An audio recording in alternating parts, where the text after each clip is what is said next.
In this tutorial, I'm going to show you how to use 3 methods for sewing your crochet pieces together. So this is for items like garments or blankets, wherever you need to join crochet pieces together, these are 3 sewing seams that you can choose to use. Now, obviously, when you're joining, you might be joining the raw edges, or you might be joining the top like this. I'm going to be joining these 2 edges today. I'm also using different colours just to make it stand out a little bit more for you so that you can see where the stitches are going and make it easier. But obviously, if you're joining something and you want it to look seamless, then you would be using the same colour throughout. So let's start with the first method. So the first method is the mattress stitch. This is really good for garments. So for example, if you're joining the shoulder seam, this is a really nice sturdy stitch, but you could use it for blankets as well if you want something which is really going to hold those seams together. So obviously you may have left your tail ends, like a long tail end to use to sew in, but I'm going to use a separate colour so that you can see the difference, or if you need to, you can get your same colour and attach it to a darning needle so that you can start your seam. So what we're going to do here first of all is just insert our darning needle into this very first stitch. You can do one side or the other, but you want to go from back to front, so I'm just going to pull that through like so. I'm going to leave a longish tail end so that I can sew that in, and then on the other side with the corresponding stitch, you're going to go from back to front again.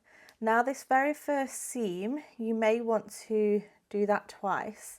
So go from back to front in that very first stitch that you've already done, and then back to front again. And what this does is it just makes that very first stitch a little bit more sturdy. We're then going to move up to the next stitch on this first side. So from back to front, you're going to pull through, and then on the opposite side, from back to front and pull through. So this is a little bit like lacing up a pair of shoes or a corset, something like that. So from back to front on the next stitch, and then back to front of the corresponding stitch. So you can choose to lay out your project like this, or you can actually pick it up like this. Whichever you prefer, it's total personal preference, but we're just going to use that same technique. So from inside to outside, pull through, inside to outside, and pull through. And you're going to work this all the way along until you get to your last stitch. So it's a nice simple method. As I say, it's really nice and sturdy, perfect for garments. And then what you also find is if I lay this down and then I just give this a nice little pull, it actually brings those together and creates a nice flat seam. So it's a flat seam on the front and also a flat seam on the back. You will see this first one just a little bit more, but if you just give that a pull, you can see that disappear. So if you want to pull that every so often, every few inches, then that makes that really nice, tight, flat and sturdy. So you want to continue all the way down to the end of your work, and that is the mattress stitch.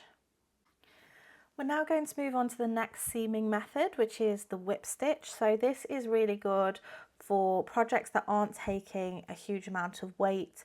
So for example, with the mattress stitch, I mentioned about shoulders of a cardigan or maybe even a jumper.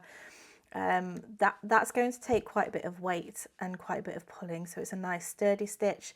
This would be good, say for example, if you're making an infinity scarf and you are just joining together. It's not going to take a huge amount of weight, so this will be good for something like that. What we want to do here is, again, you probably want to use your tail end, but if you don't have that, you can attach some more yarn. And then we're going to go from front to back and then back to front, just to start off that stitch. And then again, I would probably do that once more in that very first stitch, just to start it off and give a little bit more stability in that first stitch. And then you can go ahead and start the whip stitch.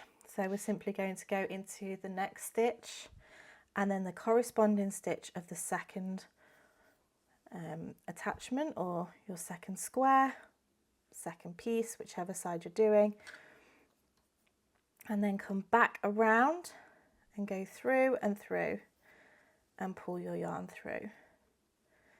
So working around and around, coming back, going through both thicknesses, and this is simply what you're going to do all the way across. So you just want to take your time with it because you can get a little bit tangled. You notice how I'm just pulling through small sections at a time.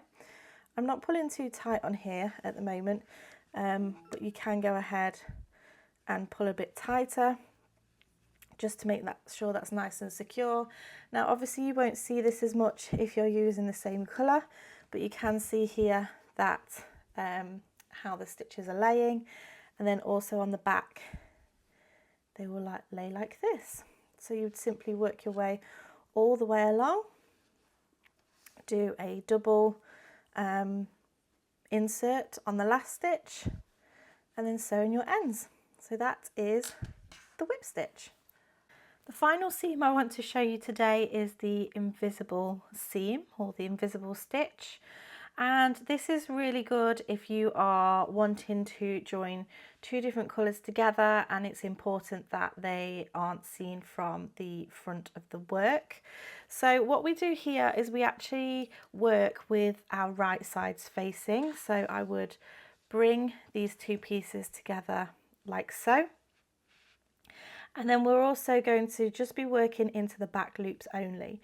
So remember, we have the right sides facing, so the back loop on this first piece here would be this piece. So if we go into the full stitch, this would be the back loop. And then if we go into the full stitch of the second piece, the one furthest away from us would be the back stitch, or the back loop.